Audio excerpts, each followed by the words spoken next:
that pork chops and karate chops were the same thing. I thought they were both pork chops.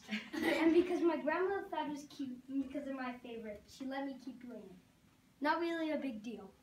One day, before I realized fat kids are not designed to climb trees, I fell out of a tree and bruised the right side of my body. I didn't want to tell my grandmother about it because I was scared I'd get in trouble for playing somewhere I shouldn't have been. A few days later, the gym teacher noticed the bruise and I got sent to the principal's office. From there, I was sent to another small room with a really nice lady asking all kinds of questions about my life tone. I saw no reason to lie. As far as I was concerned, life was pretty good. I told her whenever I was sad, my grandma gave me karate chops.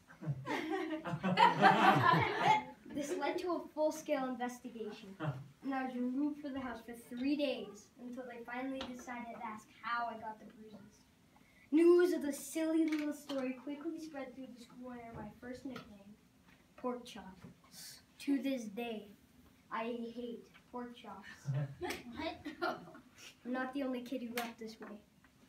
Surrounded by people who used to say that rhyme about sticks and stones. As if broken bones hurt more than the names we got called. We got called them all.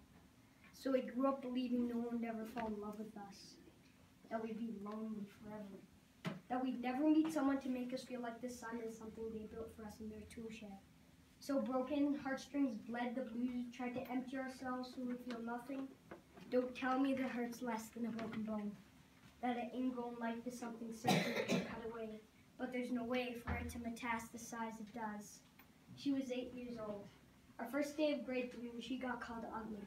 We both got moved to the back of class so we would stop getting bombarded by spitballs. But the school halls were battleground. We found ourselves outnumbered day after wretched day. We used to stay inside for recess because outside was worse.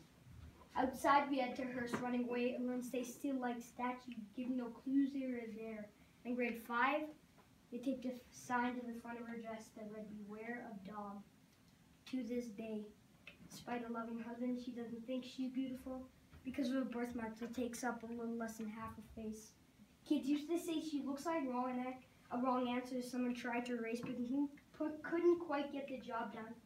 And they'll never understand that she's raising 2 kids whose definition of beauty begins with the word mom.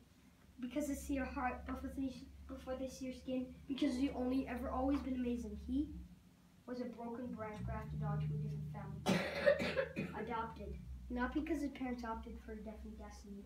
He was 3 when he came a mixed drink of 1 part left alone and 2 parts tragedy. Started therapy in 8th grade.